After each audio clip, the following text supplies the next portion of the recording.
Salut tout le monde! On a mis une propriété en vente, on a eu plus de 28 visites, 11 offres d'achat et je te confirme que le prix qu'on a accepté était pas mal plus haut que le prix qui était affiché.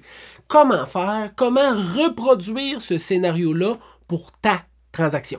C'est direct ça que je veux faire aujourd'hui. Je veux te donner le maximum de chances de réussir toi aussi le plein potentiel de ta transaction immobilière. Fait que ça, cette capsule-là est faite pour les vendeurs. Mais si tu es un acheteur, écoute, parce qu'un jour, tu vas sûrement vendre. Fait que tous ces conseils-là là, vont te servir à toi aussi. Premier conseil, avoir le juste prix. Donc, la juste valeur marchande. Là, tu vas dire, François, tu nous casses la tête avec ça, ben c'est parce que c'est le nerf de la guerre. Je vais te faire ça short pour la vidéo d'aujourd'hui, mais quand même, je veux que tu comprennes que la juste valeur marchande, c'est pas de mettre un prix ridiculement bas pour avoir le plus d'offres possible.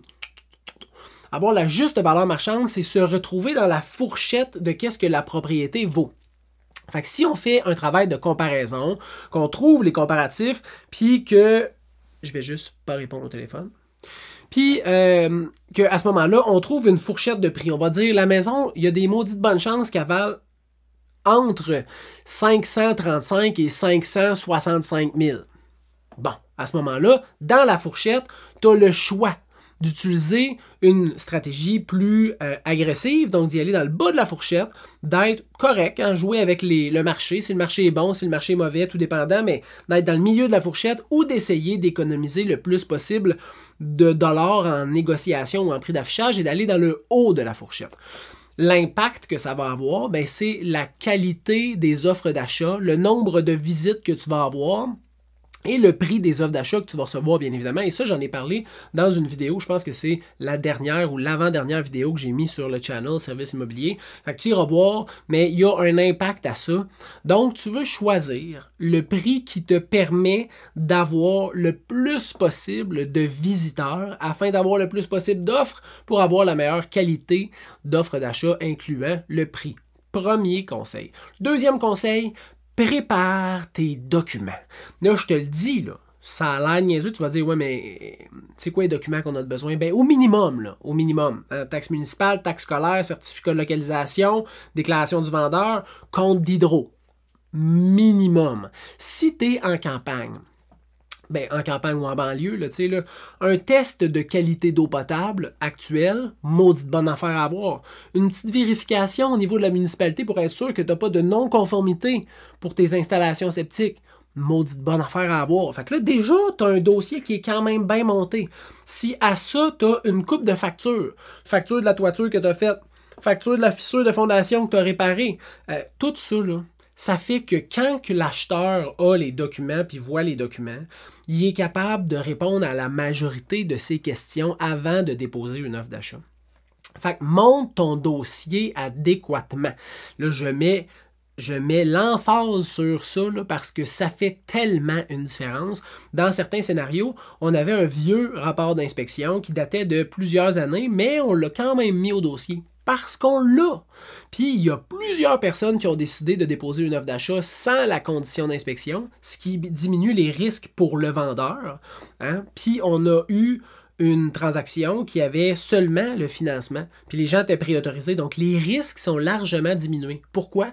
Parce que les acheteurs avaient pu avoir une confiance plus grande envers la transaction parce que le dossier était bien monté au niveau des documents.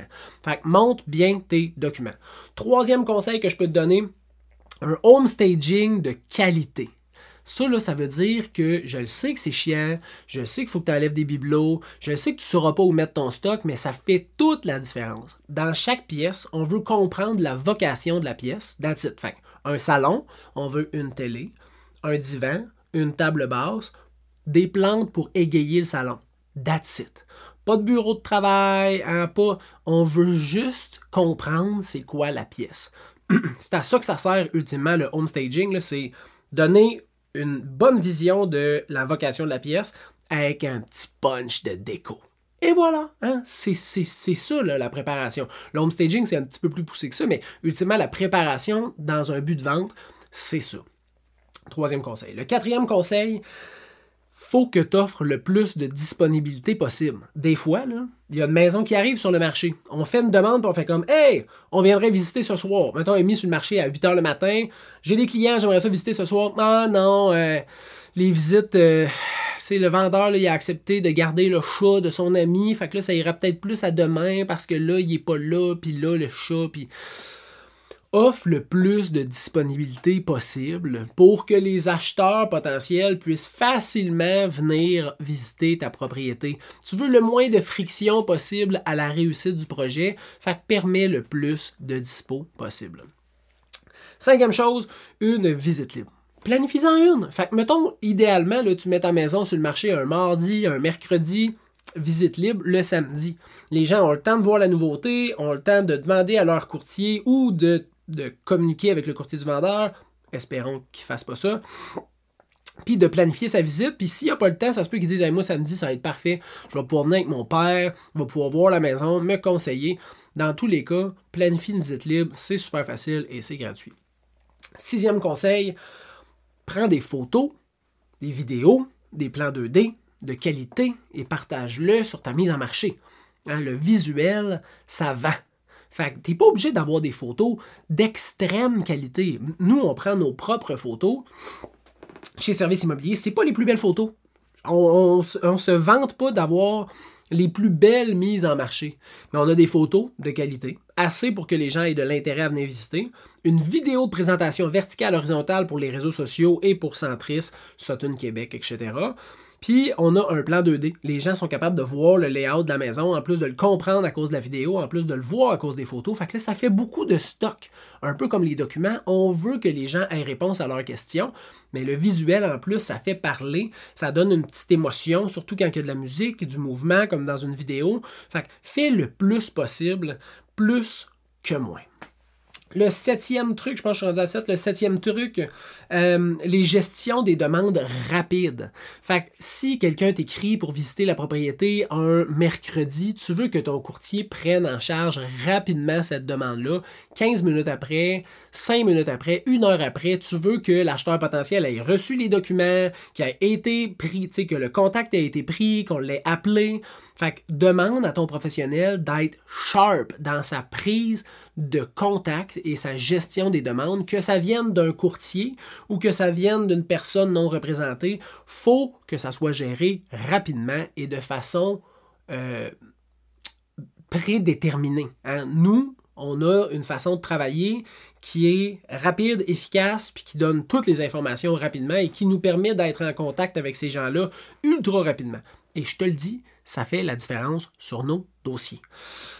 Dernière chose, qui fait visiter l'immeuble? Là, tu me diras, qui fait visiter l'immeuble? Ben, c'est toi, hein? C'est le courtier que tu as choisi qui fait visiter l'immeuble. Idéalement, pas. Idéalement, pas. Le courtier qui te représente il ne peut pas représenter la personne qui va venir visiter. Hein? Fait que si la personne qui vient visiter veut déposer une offre d'achat, mais il y a déjà 4 offres d'achat, puis que c'est toi qui l'as fait visiter, puis là, il dit combien il faut que je mette pour l'avoir, mais tu peux pas l'aider parce que tu représentes le vendeur. Fait que tu pourras pas aller à l'encontre ou même, peu importe, de... Ben oui, hein, c'est fou comment on se fait appeler dans une journée. Tu pourras pas donner des conseils judicieux puis aller à l'encontre des intérêts du vendeur ou permettre à l'acheteur d'avoir des suggestions, des conseils qui sont objectifs. T'es pas objectif, tu représentes le vendeur. Fait que si tu es capable d'avoir un courtier qui a une organisation assez développée, puis des contacts, puis des relations assez bonnes avec certains courtiers immobiliers pour que les gens qui soient pris en charge soient tout de suite redistribués à un courtier qui n'a pas de contrat avec toi puis qui est capable d'aider ces acheteurs-là à venir visiter puis déposer une offre d'achat, ben là, bingo! Si tu as fait tout ça, il y a des maudites bonnes chances que toi aussi, tu sois capable de recevoir 28 visites, 11 offres d'achat et un prix supérieur au prix demandé. Fait que tu te demandais c'était quoi le truc en immobilier pour faire une belle transaction, c'est ça. Hein? Fait que détrompe-toi, là. Hein, c'est pas de inviter des courtiers à bruncher chez vous pour lui donner des petites bouchées pour qu'eux autres ils puissent le présenter à leurs clients. C'est pas de mettre ta maison 100 000 de moins pour être sûr d'avoir un maximum de visites. C'est ce que je viens de te donner. Fait que enregistre cette vidéo-là puis serre-toi-en le moment de ta vente parce que c'est vraiment un playbook, play by play pour te permettre de gagner.